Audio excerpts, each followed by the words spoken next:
إن الحمد لله نحمده ونستعينه ونستغفره ونعوذ بالله من شرور أنفسنا ومن سيئات أعمالنا من يهده الله فهو المهتدي ومن يضلل فلن تجد له وليا مرشدا أشهد أن لا إله إلا الله وحده لا شريك له وأشهد أن محمدا عبده ورسوله اللهم صل على محمد النبي الأمي وعلى أهل بيته وعلى أزواجه وذريته كما صليت على إبراهيم وعلى آل إبراهيم وبارك على محمد النبي الأمي وعلى أهل بيته وعلى أزواجه وذريته كما باركت على إبراهيم وعلى آل إبراهيم في العالمين إنك حميد مجيد فيا عباد الله أوصيكم وإياي بتقوى الله في السر والعلن وكفاز المتقين كما قال تعالى عز من قائله وأصدق القائلين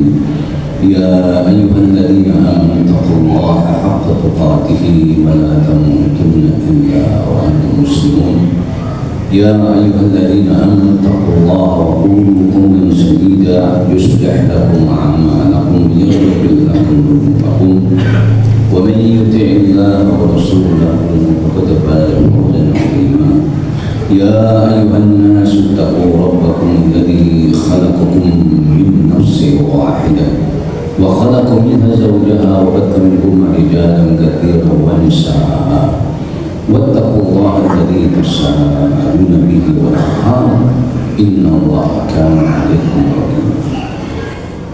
Hadirin jemaah Jumat rahimakumullah, kita baca di dalam surat Az-Zumar ayat yang ketiga. Di situ Allah berfirman, "Ala lillahi dinul khalis walladzina takhadhu min dunihi awliya ma na'buduhum illa liyuqarribuna ila Allahi zulfa inna Allaha yahkum bainahum bima hum fihi yakhtalifun inna Allaha la yahdi man huwa kadhibun kafar." Yang artinya peribadatan yang lurus, peribadatan yang bersih, yang suci, artinya yang tidak tercampur dengan riya dan syirik, itu hanya milik Allah. Jadi ibadah yang murni itu hanya milik Allah. Jadi Allah tidak mau ibadah itu dicampuri dengan nuansa syirik dan nuansa riya. Nah, kemudian Allah memberitahu kepada kita, adapun orang-orang yang mengambil atau menjadikan selain Allah itu sebagai walinya, sebagai pelindungnya, sebagai penolongnya, maka ketika mereka ditanya, mengapa kalian kok menyembah asnam? Mengapa kalian menyembah ma'authan, yaitu para patung atau berhala? Maka mereka menjawab, mana na'buduhum illa liyuqarribuna ila Allahi zulfa. Mereka mengucapkan, loh, kami tidak menyembah patung itu, hanya saja itu kami jadikan wasilah supaya kami bisa dekat kepada Allah dengan sedekat-dekatnya. Terus Allah mengatakan, dan Allah nanti yang akan menghakimi mereka apa yang mereka perselisihkan itu. Dan Allah tidak memberikan petunjuk kepada orang yang dusta. Artinya apa? Orang ini berkata begini adalah bohong. Kenapa? Karena dia jelas-jelas bahwa dia adalah menyembah berhala. Tapi dia kemudian mengucapkan bahwa itu bukan kami sembah, bukan Tuhan saya, tapi itu adalah perantara saya untuk mendekatkan diri kepada Allah dengan sedekat-dekatnya. Allah mengatakan, innallaha la yahdi man huwa kadhibun kafar. Allah tidak akan berikan petunjuk kepada orang yang dusta dan kepada orang-orang yang kafir. Ini adalah orang kafir. Ini adalah para pendusta. Orang kafir rentetannya adalah dusta. Nah, saudara-saudara, maka kemudian yang kita bahas adalah tentang wasilahnya. Ya. Kenapa? Allah tidak butuh ketika kita berdoa kepada Allah itu adanya wasilah, adanya maklar, ya, adanya perantara, nggak ada. Kenapa? Karena nggak enak jadi orang bodoh itu. Ya, orang yang bodoh itu adalah makanannya orang-orang pintar. Yang orang pintar ini, pintar dalam tanda petik, adalah orang yang ngakali orang, pura-pura jadi ulama, pura-pura jadi pemimpin, ya kan, dan lain sebagainya. Mendirikan sebuah organisasi, misalnya adalah namanya Torekoh ini di Surabaya yang tidak jauh dari sini misalnya, yang itu mewajibkan para santrinya, para muridnya ini supaya kalau berdoa tidak boleh langsung kepada Allah, maka kemudian harus melalui mursyid, ya. Mursyid itu artinya guru spiritual, ya. Nah, petunjuknya itu namanya irsyad. Makanya Rasulullah itu juga sebagai mursyid, artinya sebagai guru yang memberikan hidayah. Tetapi Rasulullah bukan orang yang memberikan taufik. Maka ada ayat mengatakan bahwa wahai Muhammad, innaka la tahdi man ahbabta. Innaka la tahdi, ya wahai Muhammad, kamu tidak bisa memberikan petunjuk kepada orang, ya, yang kau cintai sekalipun. Tetapi di ayat yang lain Allah mengatakan innaka la tahdi ila siratil mustaqim. Hai Muhammad, kau benar-benar memberikan petunjuk kepada jalan yang lurus. Ini apa kalau dikompromikan? Maksudnya bahwa Rasulullah itu mengirsyad, hanya memberikan bimbingan saja. Maka orang yang memberikan bimbingan namanya mursyid. Dan kelompok ini tadi mengatakan kalian ini adalah orang-orang yang masih kotor, katanya, yang masih awam. Adapun Allah itu maha suci, maka kalian untuk berdoa tidak bisa langsung kepada yang maha suci, tapi kepada melalui orang-orang yang suci. Inilah wajah-wajah gurumu. Maka di tembok-tembok itu dipasang foto-foto wajah-wajah mursyidnya. Silakan ketika kamu berdoa, ya kan, harus membayangkan wajah guru ini. Nah, di antaranya adalah kalau berkorban, berinfak dan sebagainya, itu misalnya berkorban itu harus diserahkan kepada gurunya. Dan kalian tidak usah harus tahu bagaimana kambingmu, bagaimana sapimu, tidak perlu. Karena itu menunjukkan ketidakikhlasan. Orang yang ikhlas ketika infak, ketika sedekah, ketika korban diserahkan kepada gurunya. Enak jadi guru. Tapi lagi-lagi itu kemudian santrinya adalah orang-orang yang tidak mengerti agama. Nah, maka kemudian balik lagi bahwa di dalam Islam ini tidak ada makhluk dalam berdoa. Ya, tidak ada wasilah. Udah Allah, astajib lakum. Mintalah kamu kepada Allah, Allah akan kabulkan kepada kalian. Tapi kemudian mungkin di antara kita ada yang pintar. Kenapa? Coba kita lihat di dalam surat Al-Maidah ayatnya 35. Ya ayyuhalladzina amanu taqullaha wabtaghu ilaihi wasilah. Loh, itu ada wasilah tuh. Hai orang-orang yang beriman, bertakwalah kamu kepada Allah dan carilah kamu untuk menuju Allah. Itu wasilah. Wasilah artinya perantara. Nah, di sini. Maka kemudian wajahidu fi sabilihi la'allakum tuflihun. Allah kemudian meneruskan setelah wasilah itu, hendaknya kamu bersungguh-sungguh di jalannya. Berjuanglah sungguh-sungguh di jalannya. Semua tafsir-tafsir ketika dibaca itu bukan berarti untuk menuju Allah itu kita harus melalui kuburan tertentu, gitu ya, atau orang tertentu. Kenapa? Karena yang dimaksud wasilah di sini adalah perantaranya. Hendaknya kualitas diri di dalam bermohon kepada Allah itu perlu ditingkatkan, kebersihan dirinya dan kesungguhannya. Kenapa? Contoh dari Rasulullah tidak ada. Contoh dari Rasulullah itu tidak ada. Misalnya saja, ketika Rasulullah itu memberikan nasihat kepada sahabatnya yang masih sangat muda, ketika memanggil pun dengan ucapan ya gulam, wahai anak muda, itulah dia namanya Abdullah. Tapi Abdullah ini harus jelas. Abdullah siapa ini? Abdullah ibnunya ini, karena mungkin Abdullah bin Mas'ud, ya, Abdullah ini seterusnya Abdullah bin Umar. Ternyata ini Abdullah ibnu Abbas, terkenal dengan Ibnu Abbas. Abdullah bin Abbas ini menceritakan bahwasanya ketika Rasulullah wafat itu aku masih umur 10 tahun. Tapi Abdullah ini bercerita, kuntu radiban Nabi sallallahu alaihi wasallam. Aku suatu ketika ini dibonceng oleh Rasulullah. Tahu-tahu Rasulullah mengatakan, ya gulam, inni u'allimuka kalimatin. Ya gulam, aku ajarkan kepada kamu kalimat, ya. Tolong dengar itu. Ya, apa katanya? wa idza sa'alta ihfazillah. Ihfazillah yahfazka, jagalah Allah. Loh, anehnya apa? Kalau orang Arab dikatakan ihfazillah sudah paham itu. Jagalah Allah artinya jagalah akan hak-hak Allah. Artinya kewajiban-kewajiban kepada Allah itu jaga. Terus Rasulullah mengatakan, ya fadka, kalau kamu jaga pelihara akan hak Allah itu kewajiban kepada kamu akan jaga Allah.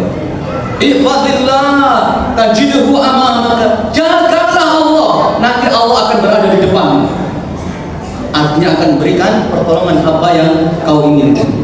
Nah, terus kemudian Rasul itu mengatakan, wa idza sa'alta fas'alillah, wa idza sta'anta fasta'in billah. Ya Allah, kamu kalau meminta ada apa? Ada masalah, ada isti'anah. Ada meminta yang sifatnya materi. Mungkin orang itu sedang miskin, butuh rezeki, yang pemuda butuh jodoh dan sebagainya. Itu namanya masalah. Kamu kalau mintalah kepada Allah, kata Rasul. Kalau kamu butuh pertolongan, mintalah pertolongan itu kepada Allah. Saudara-saudara, Rasulullah itu di hadapan pemuda kok tidak mengatakan, kamu kalau ada apa-apa datang ke saya, mintalah kepada saya, atau mintalah dengan junjungan nama, dengan kebesaran nabimu, ya Allah, maka kabul. Gak ada itu. Rasul mengatakan, fas'alillah wasta'in billah, mintalah kamu kepada Allah, mohon pertolonganlah kamu kepada Allah. Ini Rasulullah Muhammad SAW. Apalagi misalnya kalau kita dihadapkan sebuah cerita bahwa Rasulullah itu membuat membawa dongeng Israiliyat, tetapi karena ini dibawakan oleh Rasulullah, ini pasti benar ini.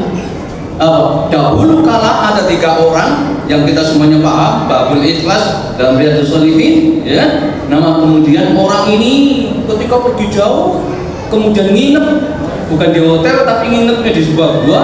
Tahu-tahu di malam hari ini ada batu yang besar turun dan menutup persis di pintu gua. Tidak mungkin secara manusia ini bisa mendorong gua yang sangat besar. Maka kemudian orang yang paling tua, ternyata spiritualnya berpaling tinggi, mintalah kamu terhadap amal yang pernah kau lakukan. Oh, yang pertama digambarkan ada orang dulu itu orang yang sangat berbakti kepada kedua orang tuanya, sangat berbakti orang ini. Istrinya tidak boleh makan, anaknya tidak boleh makan. Kalau ada susu kambingnya, maka keluarganya tidak boleh menikmati susu kambing sebelum kedua orang tuanya ini minum susu kambing dan makan. Coba bayangkan. Maka kemudian kata Rasulullah, orang ini mengatakan, ya Allah, in kuntu fa'altu dzalika batigha wajhika fa'khurhana mahi. Ya Allah, aku dulu berbuat begitu baik kepada orang tuaku karena aku mengharap ridhamu, ya Allah. Karena mengharap ridhamu, keluarkan aku dari gua ini, ya Allah. Maka kemudian batu itu menyingkir sedikit tapi belum bisa keluar. Yang kedua adalah orang yang tidak jadi berbuat maksiat. Ini pentingnya. Ini pentingnya orang itu supaya dekat kepada Allah, itu diantaranya harus menjauhi maksiat. Kenapa kemudian manusia ini mungkin dalam soal thalabul ilmi atau kemudian berbuat apa itu sangat berat untuk melakukan kebaikan, karena diantaranya orang ini adalah bermaksiat. Na'udzubillah. Orangnya sehat, orangnya kaya, tapi kemudian orang ini abot, berat beribadah kepada Allah dikarenakan orang ini ahli maksiat. Maka kemudian orang ini ceritanya menyintai wanita yang sangat dicintai, tapi ditampik, tidak dibunuh sama wanita ini. Dan ini wanita masih saudara sepupu, karena diceritakan dia adalah anak pamanku. Tapi suatu saat ada kesempatan yang paling sempatlah katakan, karena anak ini butuh uang, ayahnya sakit. Wah saudaraku, kalau kita bahasanya yang mungkin kakangku, katanya adalah saudara sepupu, ya, sedulur misanan. Maka kemudian wanita ini ngerengek supaya diberi pinjaman. Lelaki ini kesempatan, aku akan beri kamu uang. Dan dalam sekali itu beri uang 120 dinar dengan catatan, kalau kamu mau melayani apa yang aku lakukan. Sampai Rasulullah itu menceritakan ketika lelaki itu sudah duduk di antara kedua kaki, tapi wanita itu dengan tegas mengatakan, ittaqillah, takutlah kamu kepada Allah. Jangan kau patahkan, kau pecahkan cincin yang suci itu kecuali dengan haknya. Orang ini takut kepada Allah, takut gak jadi berbuat mesum. Maka kemudian dia berkata kepada Allah, ya Allah, in kuntu fa'altu dzalika batiqa wajhika fafrusani mimma fi. Ya Allah, kalau aku dulu karena takut kepadamu ya Allah sehingga aku tidak jadi berbuat zina, maka keluarkan aku dari gua. Dikabulkan oleh Allah walaupun belum 100%. Nah ini maka kemudian dulu. Yang ketiga adalah orang yang sangat dermawan. Karena dulu ini seorang bos. Nyatanya apa? Ada seorang pegawai yang mestinya gajian, mau gajian tapi pegawai ini tidak tahan uji. Karena terbujuk rayuan akhirnya pindah kerjaan. Nah, tapi kemudian waktunya gajian, bos ini tidak curang. Gajinya orang ini kemudian dipelihara, dijaga dengan cara dibelikan kambing. Kambingnya beranak pinak, dijadikan sapi, dijadikan onta. Satu lembah dalam bentuk. Sekian tahun kemudian pegawai ini datang lagi setelah bangkrut, kemudian minta kepada bos ini, itulah hartamu, itulah gajimu. Kalau kamu ambil, misalkan kamu ambil itu satu lembah itu hartamu semua. Kalau kamu sisakan aku ya boleh, kalau tidak ya VNK. Tapi kemudian orang mengatakan, kamu menghina saya. Loh, enggak, itu hartamu. Gajimu dulu saya beli gaji. Udah, silakan. Akhirnya diambil semua. Jadi orang ini berinfak sekian miliar dia. Maka kemudian dia mengatakan, ya Allah, kalau aku berbuat dulu itu karena mengharapkan ridhomu, keluarkan, baru keluar. Ini adalah wasilah. Wasilahnya dengan cara begini.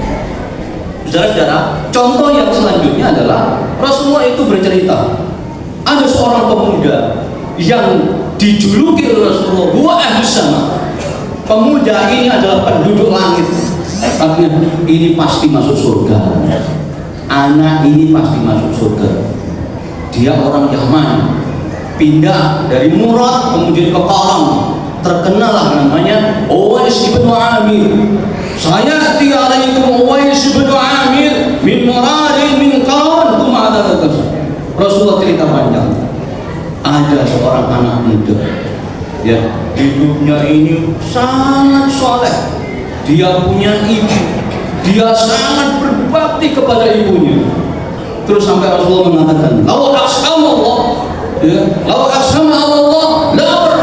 Kalau seandainya pemuda ini bersumpah artinya minta kepada Allah, pasti akan dikabulkan. Nanti akan datang kepada kalian. Ya, maka kata Rasulullah, kalau nanti datang kepada kalian, ya, fa ini istata an yastaghfiru laka fa'al. Kata Rasulullah, nanti PPI kepeduk dengan pemuda ini akan datang kepada kalian. Ya, kamu suruh dia, rayuan dia supaya dia beristighfar untuk dosamu. Abu Bakar ternyata nggak nutup. Kemudian begitu zamannya Umar, ya, waktunya musim haji, banyak orang ketika pulang haji mampir ke istananya Umar. Ya, maklumlah ini orang hebat, gitu ya, pemimpin, Amirul Mukminin. Ternyata apa? Ada kelompok dari Yaman. Begitu ada kelompok dari Yaman ini ditanya, hanya indakum Uwais bin Umar, apakah di antara kalian ada orang yang namanya Uwais? Ya, Ibnu Amir mengatakan tidak ada wahai Tuhan. Ya sudah, kalau enggak kemudian diteruskan saja. Suatu ketika benar terjadi. Kamu Uwais, maka kemudian dia, kamu begini, kamu punya ibu, kamu pernah kena sakit apa gelang dan sebagainya. Dia mengatakan iya. Kata Rasulullah, kalau aku ketemu kamu, aku disuruh minta kepadamu supaya kamu memohonkan ampunan kepada Allah untuk dosa. Fastaghfirli, silakan kamu mohon ampunan untukku, wahai Uwais. Mohon tolong dicermati. Pemimpin ini tidak minta kepada orang yang dikabulkan doanya itu supaya diperpanjang nanti jabatannya. dan lain sebagainya supaya mantap jabatan. Tidak, orang ini takut kepada Allah dengan fastaghfir, mohon ampun kepada Allah untuk dosaku ini. Baik wis fastaghfirlahu, maka kemudian wis ini memintakan ampunan dosa untuk umat. Inilah pemimpin yang takut kepada Allah. Ya, permintaannya dong supaya diampuni dosa-dosanya, bukan minta jabatan dan sebagainya. Nah, ini lagi-lagi Rasul mengatakan apa? Bagaimana caranya? Apa ini wasilah itu? Di antaranya orang soleh ini disuruh berdoa, bukan kepada kuburannya orang soleh atau namanya mungkin juga soleh. Ya. Inilah pentingnya kita. Oh, ternyata amal soleh itu apa ini wasilah itu diantaranya adalah dengan cara mendekatkan diri kepada Allah, yaitu apa? Melalui amal-amal soleh yang kita jalankan. Yang terakhir adalah Rasulullah memberikan kabar kepada kita. Ya, Abu Hurairah menceritakan apa? Yanzilu Rabbuna, qala Rasulullah sallallahu alaihi wasallam, yanzilu Rabbuna ila samai dunya kullal lailatin yabqa thuluthul lailil akhir. Kata Rasulullah, Tuhan kita Allah, yanzilu Rabbuna, turunlah Allah itu dari langit yang tertinggi ke langit dunia setiap malam, kata Rasulullah, ya, ke langit dunia, mendekat kepada seluruh hambanya. Kapan itu? Setiap sepertiga malam terakhir. Ketika malam itu tersisa tinggal sepertiga malam terakhir, maka kemudian Allah itu man yad'uni fa astajib lahu, siapa yang minta kepada saya, yang mohon kepada, akan aku jawab dia, akan aku kabulkan dia. Man yas'aluni fa u'tiyahu, siapa yang minta kepada saya akan kuberi dia. Wa man yastaghfiruni fa aghfir lahu, barang siapa yang mohon ampunan kepadaku maka akan ampuni dia. Ini yang terakhir artinya apa? Oh, di sini bukan kita yang mendekat, tapi Allah yang mendekat, tapi menyeru kepada hambanya. Ayo, siapa yang minta kepadaku? Siapa yang mohon kepadaku? Ya, punya masalah dan sebagainya. Ternyata seperti kata terakhir, itulah kita mendekat kepada Allah. Semoga Allah mengampuni dosa-dosa kita, memberikan hidayah kepada kita, dan semoga seluruh amal daripada kita diterima dan diridhoi Allah Subhanahu wa taala. Aqulu qouli hadza wa astaghfirullah li wa lakum wastaghfiruhu innahu huwal ghafurur rahim. Alhamdulillahi haqqa hamdihi wa nusalli wa nusallimu ala nabiyyihi wa rasulihi Muhammadin wa ala alihi wa ashabihi. Asyhadu an la ilaha illallah wahdahu la syarika lahu wa asyhadu anna Muhammadan abduhu wa rasuluh. وقال تعالى يا أيها الذين آمنوا اتقوا الله حق تقاته ولا تموتن إلا وأنتم مسلمون. Wahai hamba Allah yang beriman, bertakwalah kalian kepada Allah, takutlah kalian kepada Allah, dan janganlah sekali-kali kalian mati kecuali dalam keadaan pasrah seperti Allah, yaitu dalam keadaan beragama Islam, yang artinya Allah mewanti-wanti kepada kita, janganlah kita sampai mati. Upayakan kita jangan mati, boleh kita mati kecuali dengan menegakkan keimanan dan keislaman kita. Semoga Allah senantiasa mantapkan keimanan kita, sehingga ketika kita dijemput oleh malaikat maut kita dalam keadaan husnul khatimah. Bismillahirrahmanirrahim. Allahumma shalli ala Muhammadin wa ala alihi wa sahbihi ajma'in.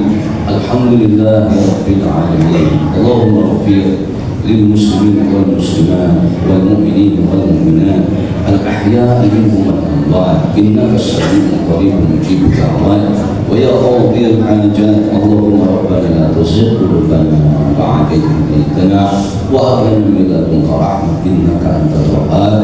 اللهم أرنا الحق حقا وارزقنا اتباعه وأرنا الباطل باطلا وارزقنا اجتنابه. اللهم اغفر لنا ذنوبنا ولوالدينا وارحمهما كما ربيانا صغارا. اللهم إنا نسألك الهدى والتقى والعفاف والغنى. ربنا آتنا في الدنيا حسنة وفي الآخرة حسنة وقنا عذاب النار. وصلى الله على محمد النبي الأمي وعلى آله وصحبه وسلم. وآخر دعوانا الحمد لله رب العالمين. أقيموا الصلاة.